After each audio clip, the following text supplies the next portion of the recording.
Bigyan po natin ng reaksyon ang mga kuda ng DDS na ito patungkol sa naging post ni Senator Antonio Trillanes. Ito na po. Sabi ni Trillanes, the much hyped Poon Duterte prayer rally last night in Cebu was a major flop. Abangers din tong hinayupak na to. Huling nakatagong baraha na sana ang kanilang mobilize ng cult followers sa balwarte nila, pero nabisto kagabi na nalusaw na rin. Siguradong mas mahina pa sila sa Luzon. Hashtag ICC is waving. Kaya maraming asang-asa sa ICC dahil sa hinayupak na to. Imagine niyo mga lord, sinasabi pa niya dyan, mahina na daw ang Duterte, flop, no? Sabi pa nga dyan, a major flop. Sinabi pa niya dyan, siguradong mas mahina pa sila sa Luzon. Alam mo, Trillanes, mahina naman pala. Bakit binibigyan nyo ng grabing energy, grabing time and effort para siraan talaga ang mga Duterte? Binibigyan mo pa ng oras para punain sila. Grabe pa ang pagko-cooperate nyo, di ba, sa International Criminal Court kuno para imbestigahan ang mga Duterte. Imagine niyo nagbabayad pa kayo ng mga false witnesses para, di ba, para siraan talaga ang mga Duterte. So kung mahina sila, bakit ginagawa nyo pa yan? Di ba? Kasi nga, alam nyo sa mga sarili nyo na malakas pa, no, ang suporta ng mga tao sa mga Duterte. Kasi sa totoo lang, kung hindi na sinusuportahan ng mga Pilipino ang mga Duterte, hindi ka na mag-e-effort ng ganyan. Diba? Magpo-focus ka na sa iyong political career na nasira. Magpo-focus ka na lang sa political career mo na namatay dahil sa mga Duterte. Ang sabihin mo, gusto mong gumante. Kasi nga, di ba, napunta kayong lahat sa inedoro.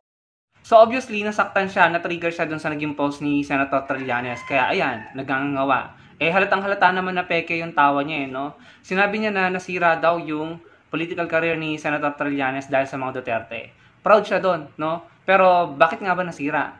Bakit? Dahil sa, alam niyo na, yung mga bintang na hindi totoo. Yung mga bintang ng mga DDS na si Senator Trillanes daw ang nagbenta ng West Philippine Sea na walang katotohanan, malayo sa katotohanan.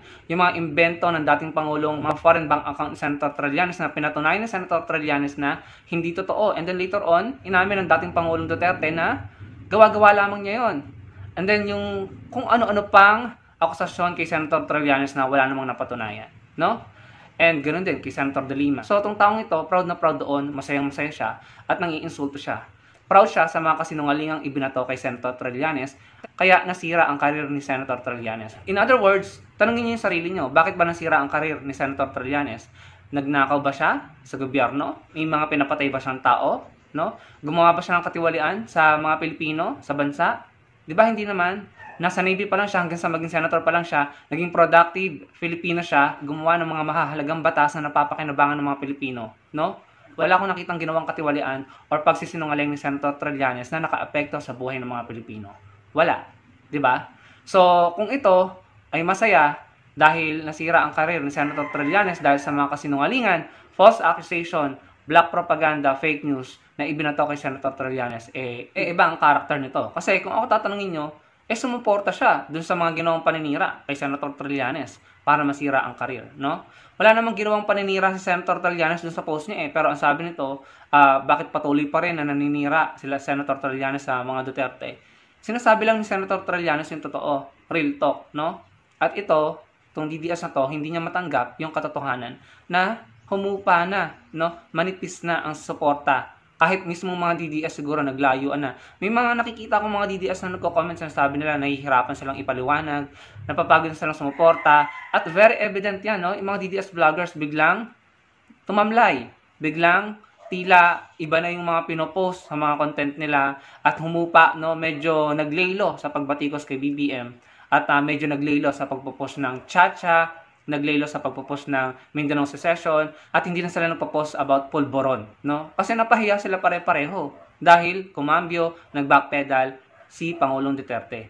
At itong taong ito, hindi matanggap yon kasi katotohanan yun. Lamang sa malamang, ang mga ina-absorb nito ay mga kabaliktaran ng katotohanan.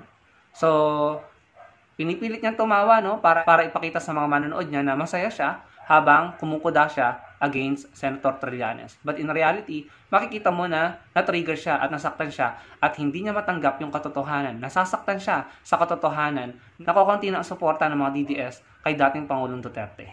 So, sana ito matauhan at magising sa katotohanan, tanggapin ang totoo at tama na wala na, matamlay na yung kanilang grupo. Kasi real talk lang, kung alive na alive, no, at ignited at talagang matindi pa rin yung suporta sa kanila, edi sana ipopush pa rin ng dating Pangulo yung kanyang pagkontra sa Chacha, yung Mindanao Secession, at yung sasabi niya ng pulburon about BBM. Sana pinupush pa rin ng dating Pangulo yun, pero hindi bumaliktad, no? Biglang sumusuporta na sa Chacha, biglang ayaw na niya ng Mindanao Secession, hindi na niya pinupush ito, at biglang sinabi na wala daw siyang sinabing pinupupulburan si BBM, no? So, imbis na tanggapin ito yung kahihiyan at tanggapin yung katotohanan na sila ay tila nalilito na rin at hindi nila matanggap, no? Na hindi na sila makapagpaliwanag sa pabago-bagong sinasabi ng dating Pangulo, pabago-bagong ihip ng hangin, ito, no? Nagpe-pretend na masaya at nagpe-pretend na malakas pa rin sila. But in reality, hindi na. So yun lamang mga kababayan, mga kakamping, ano pong masasabi nyo sa mga kinuda niya? Comment down below. Don't forget to like this video at magkita-kita po tayo sa susunod kong video. Salamat po.